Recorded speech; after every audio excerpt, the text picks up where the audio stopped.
Extreme statement बोल गए और मैंने कहा कि यार अच्छे से अच्छा राजतंत्र भी बुरे से बुरे लोकतंत्र से अच्छा नहीं हो सकता। स्टूडेंट एक खड़े हुए, उन्होंने कहा सर अभी कल मत बोलो, ये कोई थोड़ी होता। फिर क्या अच्छा था, रात को पापा के पास सोरेंटर लग रहा है, रिजल्ट आना दे। अब कम से कम पापा के पास होते हुए ये डर तो नहीं लगता, पापा को अपने से लग रहा है कि छोरा जवान तो हो रहा है, एक लठ के अंदर रिजल्ट आ देगा बाद में। तो पहले वाला टाइम अच्छा नहीं था, टाइम अब वाला अच्छा है, आने वाला टाइम और अच्छा होगा, उससे आने वाला टाइम और अच्छा। हर आने वाली पीढ़ी पिछली पीढ़ी की तुलना में ज्यादा इंटेलिजेंट है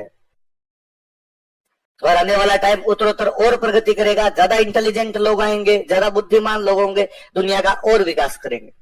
इसलिए कई बार मैं तो इनसे कभी लोड नहीं लेता, कई बार कहते ना आने वाले टाइम में दुनिया सब ग्लोबल वार्मिंग होगी, ये सब हो जाएगा, मगर यार आने वाले टाइम में लोग इतने इंटेलिजेंट आएंगे कि उन सब चीजों का हल निकाल लेंगे।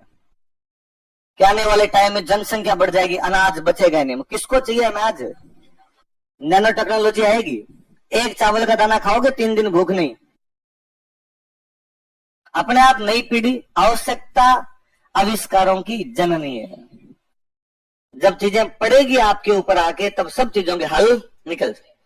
फिर कोई आता है ग्लोबल वार्मिंग बढ़ेगी तो ग्लेशियर पिघल जाएंगे, सारे के सारे, अच्छी बात है, पिघलेंगे तो जिनके पास ग्लेशियर है चिंता वो करे, अपने तो पिघलेंगे तो हवा थोड़ी ठंडी आएगी अपनी तरफ, अपने ग्लेशियर का कोई फर्क पड़ना है नहीं, तो अपने क्यों लोड लेना फालतू में ग्लेशियर का, इतना लोड मत लिया करो अपने भी। आने वाला टाइम अच्छा आएगा, पहले वाला टाइम अच्छा, ये कल नॉस्टैल्जिया में जीने की बातें हैं।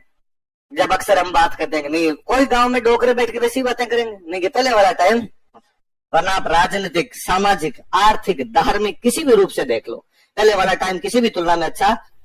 राजनीतिक रूप से पहले हुआ करता था राजतंत्र, अब क्या है लोक, और लोकतंत्र हमेशा राजतंत्र की अपेक्षा अच्छा। लोकतंत्र कभी भी राजतंत्र से खराब है।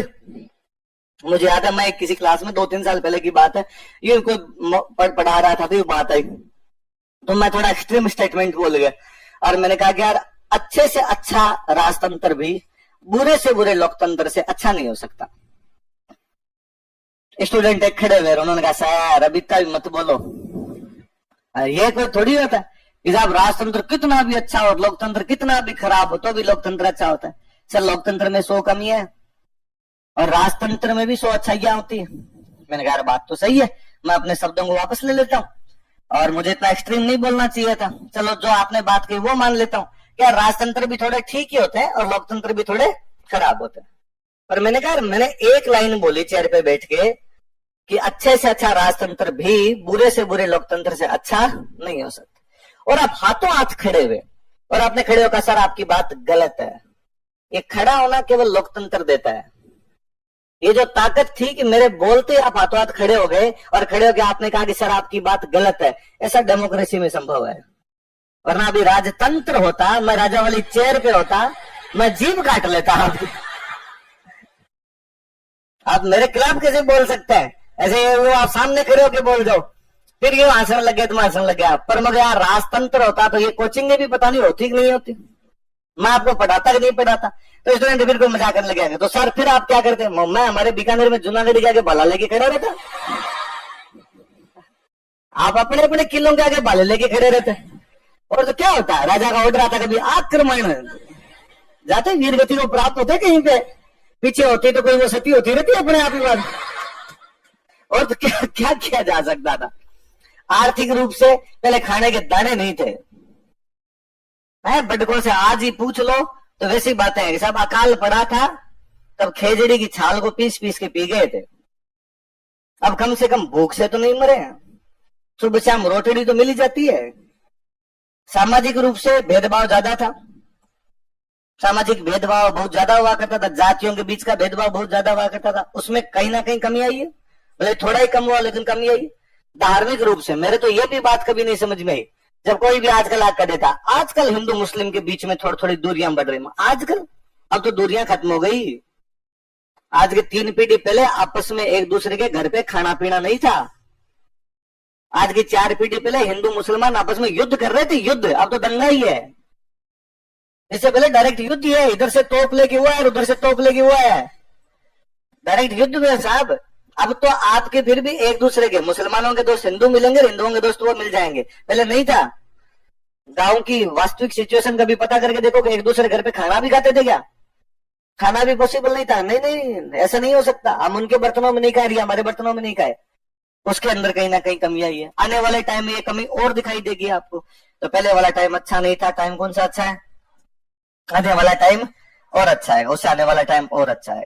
तो ये दो चीजें मेरे कभी नहीं समझ में। एक तो ये, एक कोई आगे कर देता है कि गांव अच्छे होते हैं और शहर बुरे होते हैं। शहर अच्छे हैं, हर तुलना से शहर अच्छे हैं, गांव किसी भी तरीके से अच्छे नहीं हो सकते। ये नॉस्टैल्जिया है। हम चूंकि गांव के अंदर रहे हुए इसलिए अपने को लगता है नहीं साहब गांव गांव है, लगता है मेरे को मैं गांव गांव है, वहां कुछ ही नहीं है, इसलिए सारे भाग भाग के शहर आ रहे हैं। इसलिए कोई गांव के अंदर रहना नहीं चाहता। शहर हर तरीके से आपको मजबूत करता है, गांव कभी भी आपको मजबूत नहीं कर पाएगा। पर यह है, कुछ चीजें अपनी धारणा में बसी हुई रहती है। मैं खुद भी 10-12 साल हो गए जयपुर रहते हुए, कभी गांव जाता हूँ, दादाजी के पास में आस पड़ोस वाले कोई बैठे रहते हैं, देख के वो भी आ ही जाते हैं। अरे तू कब आया, तू कब आया? मैं अभी आया था। अरे आजकल तो आता ही नहीं, छुट्टियां होती है तो भी नहीं आता। तो मैं हाँ टाइम नहीं मिलता, क्लासे वलासे रहती है। वैसे भले ही तू जयपुर जाके रहने लग गया, पर तेरे गांव की याद तो खूब आती होगी। तो मैं उनको देखता हूँ, हाँ मिस करता रहता हूँ आपको। बाकी मैं मन ही मन सोचता हूँ कि मरे नहीं आती मेरे को यार। तुम्हारे यहाँ 55 डिग्री का तापमान है, बाफन बल जाए आदमी की। ढंग से अच्छे दिन है, भले दिन है, ढंग से रहने दो, क्यों बुलाना है गाँव? सुबह शाम बाजरे की रोटियां खा खा के छिल जाते हैं यहाँ से। गेहूं के फल के अब जाके मिलने लगे। मैं हमेशा हंसता ही हूँ कि यहाँ पे यूं शादियों के अंदर ऐसी बातें होती है, या कोई आदमी यहाँ पे कहता है चलो यार बाजरे की रोटी खाते हैं, सांगरी की सब्जी खाते हैं। बोलता है सांगरी की सब्जी को कैसे खा सकता है? क्योंकि गांव में सांगरी की सब्जी वाली रुत में जब सांगरी आती है तो 1 महीने तक मम्मी सांगरी बनाती है। सुबह सांगरी, शाम को सांगरी, सुबह सांगरी, शाम को सांगरी। महीने भर बाद मम्मी के हाथ जोड़ने पड़ते हैं, तू मिर्चों की चटनी खिला, सांगरी नहीं खाऊंगा मैं। इसलिए मैं किसी शादी में जाता हूँ तो वहां सांगरी वाली सब्जी को सबसे पहले साइड में करता हूँ कि मैं और कुछ भी खा लूंगा यहाँ पे, लेकिन सांगरी नहीं खाई जाएगी। शहर वाले क्या होते हैं कि 12 महीने में एक बार खाते हैं, इसलिए उनको मजे आते हैं। अरे सांगरी भी क्या होती है? सांगरी के भाव बढ़िया 1200 रुपए किलो मिलती है, 1000 रुपए किलो, 1200 रुपए किलो। शादियों के अंदर सांगरी की सब्जी जिसके बन जाए मतलब वो अमीर आदमी। और लोग तारीफ करते हैं, अरे क्या पैसे लगाए थे बेटी की शादी में? कैसे? तो सांगरी की सब्जी बनाई थी। मैं लिटरली कहता हूँ गांव में यदि किसी की बारात आए और वहां पे सांगरी की सब्जी हो, बारात वाले धूल फेंक के जाए, शर्म नहीं है तुम्हें? सांगरियां खिला रहे थे यहाँ बैठे बैठे। तो ये नॉस्टैल्जिया में नहीं जीने अपने यूं फालतू में। तो क्या लिखा है? जब उसको लगता है कि मेरे से इतना दूर रहना चाहिए, वो दूरी यदि आपने क्रॉस की तो मार देगा। यदि वो दूरी क्रॉस नहीं की, वो कुछ नहीं कहेगा आपको। आप आराम से उसके आसपास घूमो बोले। इसलिए आप गिर वाले जंगल में देखा करो कभी। गुजरात में जंगल है गिर, और उसके सारे फोटो वोटो देख लो। सड़क के बीचों बीच आराम से सो रहा है, फोटो खींच रही है जनता आसपास है, कोई लोड ही नहीं है। उल्टे पहुंच दे रहा है, इधर से ले, इधर से थोड़ा कैंडिड पिक ले, इधर से मैं हैंडसम ज्यादा लगता हूं। कोई दूर दूर तक लोड नहीं लेता है। उसके डेंजर जोन में मत जाइए आप। इसलिए जो गाइड वगैरह होते हैं वहां पर वो बताते रहते हैं इतनी दूर आप रुक सकते हो। पर एक तो बहुत अच्छा सा किस्सा ही है 2012 का। अच्छा तो क्या बुरा किस्सा है कि 2012 के आसपास जब मोदी जी अपने गुजरात के सीएम हुआ करते थे, तब गुजरात के कोई वन मंत्री थे और उनका सारा फोटोग्राफी करता था, वाइल्ड लाइफ फोटोग्राफी। जिसका जीजा ही मंत्री हो, सारा तो कुछ भी कर सकता है बाद में। उसने कहा जीजा जी भाई मुझे ये फोटो लेने वाइल्ड लाइफ के, शेरों के, शेरनी के, बच्चों के फोटो लेने। जीजा जी ने वन मंत्रालय में फोन किया, भाई मेरे साला जी आएंगे और जितनी फोटो लेने चाहिए व्यवस्था करो। आगे रेंजर ने आगे फोन किया, सब कांस्टेबल वांस्टेबल सब दुरुस्त। आज भाई तुम्हारा और कोई काम नहीं है, आज एक ही काम है कि साला बाबू आएंगे और उनको खूब सारे फोटो दिलवाने, शेरों को इकट्ठा करके रख लेना तुम सबको। और वो जो कांस्टेबल होता है, जानवर ये भी है, जानवर की समझने की क्षमताएं आदमी से मुझे लगता है ज्यादा ही होती है कई मामलों में। इसलिए वो समझता है कि मेरा कौन है और दूसरा कौन है। इसलिए जो रेगुलर वहां पे कांस्टेबल वगैरह रहते हैं वो तो पास भी चले जाए तो भी नहीं खाते, तो वो तो उनको वैसे इकट्ठा करके ले आते हैं। तो भेड़ बकरे को इकट्ठा करके नहीं लाते, लो चलो चलो उधर चलो उधर चलो। तो बेचारे 2-4 कांस्टेबल गए और कांस्टेबल जाके शेरों को इकट्ठा करके लिए आए। शेरों का एक पूरा जोड़ा इकट्ठा कर लिया, शेर है शेर नहीं है, उसके बच्चे उस टाइप से पूरा एकदम इकट्ठा करके लेके आ गए। अब वो वहां पे और फोटो ले उनके, तो कभी इधर से फोटो ले ले, कभी इधर से फोटो ले ले, यूं करते करते वो नजदीक आगे फोटो लेने लगा। नजदीक आया तो कांस्टेबल ने कहा साहब नजदीक मत आओ, जानवर है ये थोड़ी समझता है और ये हमला कर देगा। तो तेरे पे तो नहीं कर रहा, तू पास में खड़ा है। अरे मुझे पहचानता है, मेरी वर्दी पहचानता है, मेरी सुगंध पहचानता है, ये जानता है कि मैं इसको कुछ भी नहीं कहूंगा। आप नए हो, नई सुगंध आएगी जानवर को, जैसे ही डेंजर जोन में जाओगे मार देगा आपको। तो तब तो एक बार पीछे हट गया। फिर उसने कहा थोड़ा सा बस इधर से एक पोज लेना है। फिर उन्होंने कहा साहब अब देखो ये लिमिट है, इससे आगे आओगे जानवर का भरोसा नहीं है और जानवर मार देगा।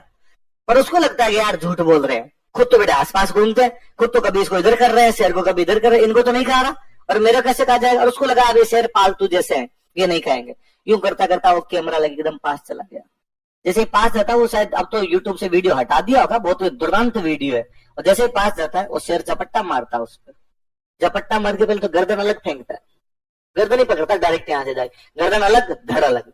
फिर उसके गर्दन को पकड़ता है, अपने मुंह में पकड़ता है, पकड़ के साइड में भागता है और तो गर्दन को निचोड़ता है कई देर तक, फेंकता है उसको साइड में, वापस आता है उस जगह पे, उसका जो धड़ पड़ा होता चीरता है उसको भयंकर तरीके से। और तब तक उस पर आक्रमण नहीं करता जब तक उसके डेंजर जोन में नहीं गया। सिंह दमन, शेर अपने रास्ते पे चलता रहता है, वो आपके बीच में नहीं आएगा, आप आओगे। शेर के लिए और कहा जाता है कि शेर को यूं पता और चलता है कि किधर से उस पर आक्रमण हो सकता है, किधर से नहीं हो सकता है। इसलिए बहुत कुछ छुप के ही मारा जा सकता है, वरना शेर मरे नहीं जल्दी से। यूं नॉर्मली माना जाता है अपने 4 दिशाओं में देख सकते हैं, भाई मैं आगे देख लूं, इधर देख लूं, इधर देख लूं, पीछे देख लूं। शेर ऊपर का भी ध्यान रख लेता है, शेर 5 दिशाओं में देख लेता है। इसलिए शेर का पर्यायवाची है पंचानन। क्या बोलते हैं? 5 मस्तक है उसके, वो पंचानन है। और इसलिए कहते हैं कि शेर मान लो भूखा है और शिकार के लिए निकला, यहां से निकल के वहां तक गया, तो उसके ये कभी डाउट नहीं रहेगा कि यार आ तो गए, क्या पता बीच में कोई जानवर रह गया हो, इधर वाली झाड़ियों में देखा नहीं, वापस नहीं आएगा, भूखम मर जाएगा लेकिन इस रास्ते से वापस नहीं आएगा, अगला रास्ता चेंज करेगा।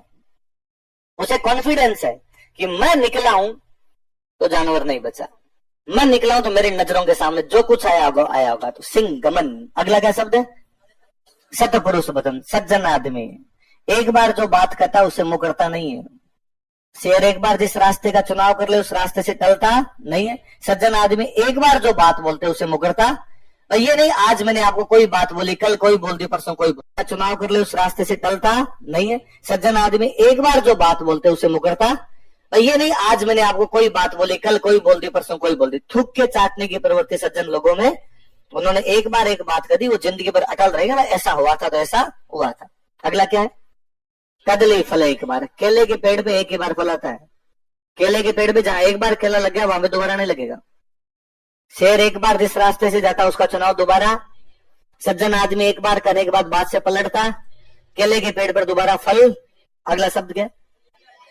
तिरिया का मतलब होता है लड़की, तिरिया का मतलब है महिला, इसका मतलब लड़की की शादी एक ही बार होती है। शादी में तेल चढ़ाया जाता है। ये उस समय के सामाजिक मूल्य हैं जब अपने रीमैरिज नहीं हुआ करती, लड़कियों की शादी दोबारा नहीं हुआ करती। तो कहा गया लड़की की शादी एक ही बार होती है, लड़की को तेल एक ही बार चढ़ाया जाता है। और मैं तो कहता हूँ आज भी जब रीमैरिज होने लगे, हमारा समाज इनको एक्सेप्ट कर चुका है, समाज अपने नियम बदल चुका है। पहले लड़की की शादी दोबारा नहीं होती, आज दोबारा होने लगे, लेकिन अपनी रीमैरिज में तेल नहीं चढ़ता।